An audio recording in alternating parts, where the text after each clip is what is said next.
murder, incest, Uvalde. Before there was Uvalde, there was the horrific case of Marcus Wesson, and one of the worst mass murders in United States history. And probably for my money, for a couple years, I have been covering historic true crime.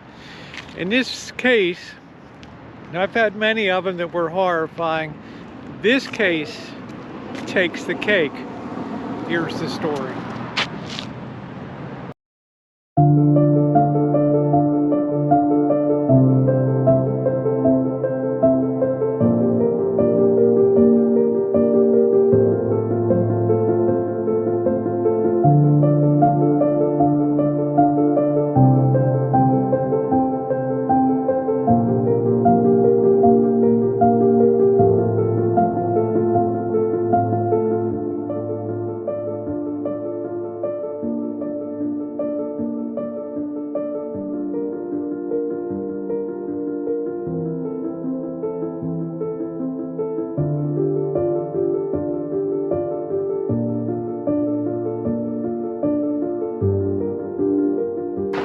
On March 12, 2004, and you have to imagine that there was a house standing here because, yes, there was, before the city took it down, and I don't blame them because it was becoming a site of just too many people coming to tell the story of the most horrific mass murder in California history, and probably the most sick and demented person too.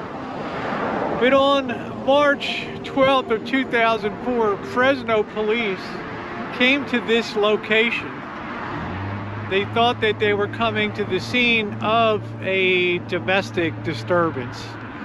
And they went to the door where Marcus Wesson met them. They wanted to talk to him and find out. They had reports about the family and child welfare services, child protective services. They needed to talk to him. He excused himself for a minute. He was very polite. He went into the house, and the next thing that anybody knew, he emerged from the house covered with blood, and the police were dumbfounded. Let's get some of the backstory, because the murders themselves are bad enough, but the family, and I use quote, situation, unquote, was far, far worse.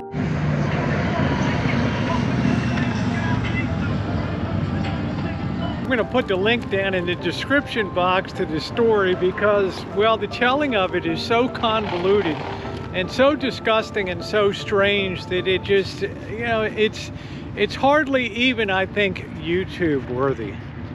But Marcus Wesson was born in Kansas in 1946, and he eventually found, he claimed his father was abusive, alcoholic, but he found himself in the military for a while. He got out of the military, and by all accounts, he was a polite person.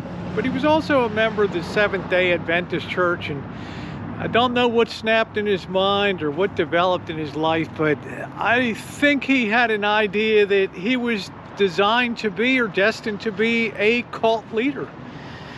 And he moved in with a girlfriend who had some kids, and he ended up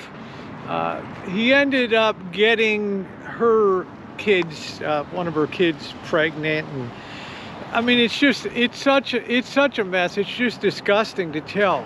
But on that morning of March 12th of 2004, there were 9 bodies that were taken out of this house, and 7 of them were related by blood and incestual blood with Marcus Wesson. Like I said, it's such a disgusting story, and it really blew me away. But it's also a story that has another twist to it, especially in light of what happened in Uvalde, the Uvalde shootings down in Texas, with the people angry because the police, sheriff's department, deputies did not immediately sweep into the school and try to stop what was an ongoing shooting. Well, when police arrived here on March 12, 2004, neighbors later testified that they heard gunshots coming from the house once the police were on site and Marcus Wesson had returned to the house. But police said maybe in all the confusion and things and all the emergency equipment here, or whatever, they didn't hear the shots being fired. And it really disturbed a lot of people in this community, because while police are outside figuring the next move, and they said they needed a search warrant to be able to go into the house. Well, probable cause tells us a different story. If a crime is being committed, well, you have probable cause to override court orders and things like that, and to kick the doors in and potentially save lives. And that was not done here. But what he actually ended up doing, this guy was so weird. His kids I don't even know, his kids by incest and things, they were living on a houseboat, an old dumpy boat out off the harbor of Santa Cruz. They just moved from place to place, and he was determined to keep his family, quote unquote, together at all costs, and had almost a cult-like hold over them, where some of them would try to break away and they would end up coming back, and he would father another child with a daughter and nieces, and it was just such a sick and convoluted situation. But he actually ended up buying, I don't know where he was able to obtain them, he bought some coffins, and at this time he considered that started getting into vampirism and belief in vampires and things like that. And he brought the coffins and he stored them in the house.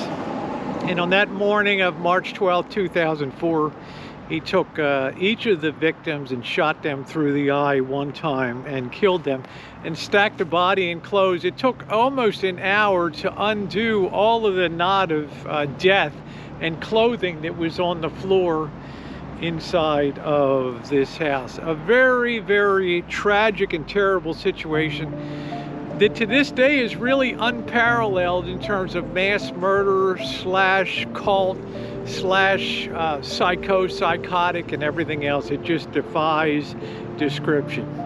You should check out the description down below and get the link if you want the whole story. Of course, he's another one of those Californian convicts that's on death row that will never probably be executed. It's quite a rogues gallery down there when you think of mass murder and crazy stuff here in the state of California. In my opinion, Marcus Wesson and his actions here on March 12, 2004 on this site, well, have never been equaled in American history. And for my part, I hope they never are again.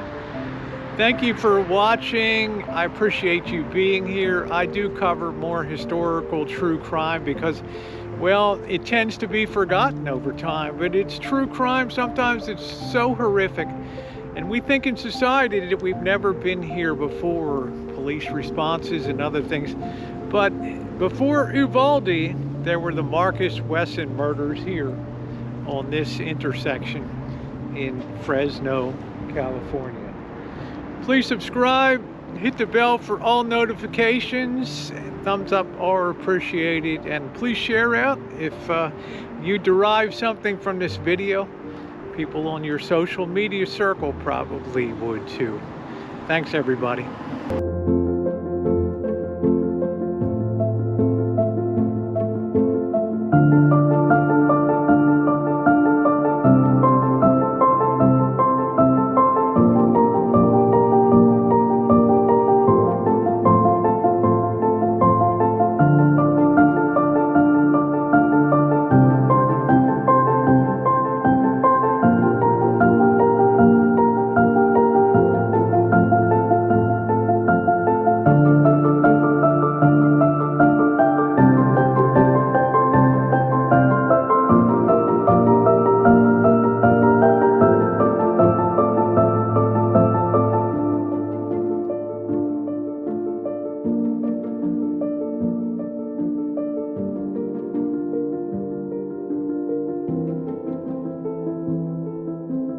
you.